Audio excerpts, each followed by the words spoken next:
Born and raised in the Des Moines metro, Amanda enjoys cooking, decorating cakes, traveling the country, practicing photography, and attending theater productions and spending time with friends and family, including her husband Mike, 2 cats, and an old English bulldog named Sarge. Amanda is passionate about working with veterans organizations like the Veterans History Project and Freedom Flight, applying video skills to the documentation of stories of these cherished Americans, and will share those experiences with our audience tonight. So please welcome Amanda.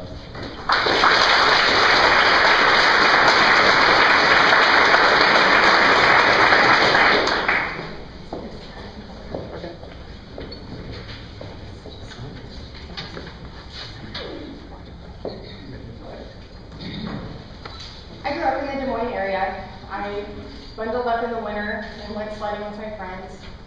I ran barefoot, played hide and go seek in the summer.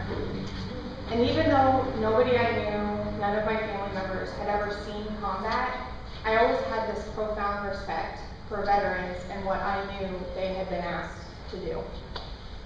I went on to graduate from AIB, bought a house, got married, did all those things adults are supposed to do. In 2009, I got an AIB alumni newsletter with an article about the Veterans History Project. Loved history, had an admiration for veterans, so I was intrigued. I did some research.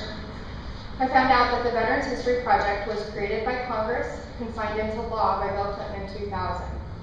Maybe one of the few things our politicians have got right, but that's a different presentation. The Veterans History Project collects, preserves, and makes available through the Library of Congress personal accounts of American veterans for future generations. By giving those veterans a permanent record of what they went through, it gives viewers an opportunity to hear directly from the veterans what it's like to be in a war. I volunteered that year. I volunteered every year since then for an AIB event that they have. There's a program, a luncheon. The veterans get a certificate, they get photos, and they get a copy of the video to take with them when they leave so that they can share it with friends and family. The program partners a local videographer with a court reporter and a veteran for the sole purpose of documenting their history. I recently even became the lead videographer, helping to organize the event every year. We've documented the histories of over 100 veterans in the last few years, all of which have been sent to the Library of Congress. And every year I listen to those stories and the same thoughts come rushing through my mind. I actually think about my brother. He wasn't in the service. He went to high school, went to college, got a job. He was very mature. But I can't begin to think of him, or any 18-year-old for that matter, being sent halfway around the world, given a gun, and asked to fight somebody that they knew nothing about. We've asked countless American men and women to do just that. Those who went in World War II got a hero's welcome when they came home. Some in Vietnam were made to feel like criminals and called horrific names. And every year I listen to those stories, and I'm shocked and amazed and often saddened by what I'm hearing. Based on my involvement with the Veterans History Project at AIB, I was also asked to participate in the 2013 Jasper County Freedom Flight. They were needing a videographer to document the experiences of 168 Iowans that would be going to World War II. That's all of them. The people of Jasper County had raised funds to send this group of individuals to Washington, D.C. at no cost to them. They were there for one day for a tour of all the memorials that were built to honor them and the lives lost of some of their comrades. We went to all of the memorials to the conflicts of the 20th century, all the branches of service, and then Arlington National Cemetery. I had been to Washington, D.C. several times before this, but this experience was very, very different. I was there with couples who had served together, with fathers and sons who had fought in different conflicts. And while I could see their emotions and what they were going through, I couldn't even begin to put myself in their shoes. Some of them had been to Washington, D.C. years earlier, others had never been. But even for them, those who had never been, or even for those who had been before, this trip was very different too. They were all wearing their yellow shirts, and all day long, school kids and adults would come up to them, shake their hand, thank them for their service, and listen to their stories.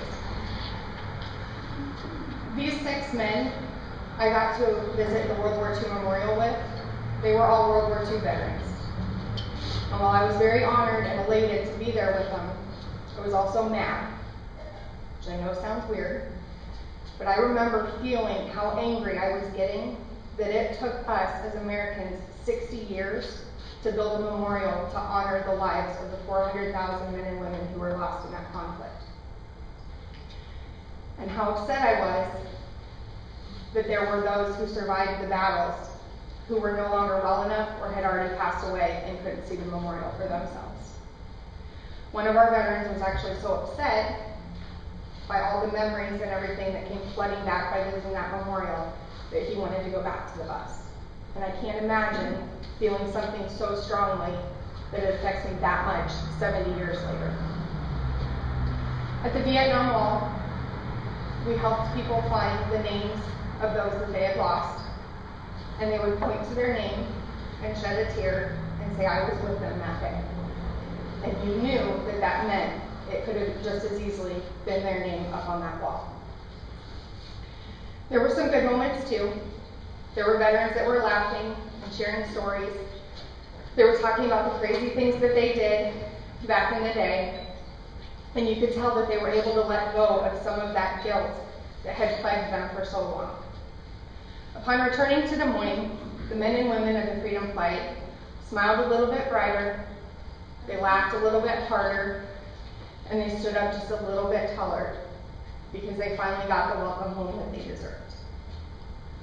I encourage each of you to reach out to a local veterans organization, volunteer for the Veterans History Project, volunteer for the Freedom Flights, DAV, Cause and Effect. Somehow we have to let these veterans know that we know how much they gave for us. Some veterans didn't get an opportunity to process their feelings about what they went through, but you have the opportunity to help them through that, and I hope that you will.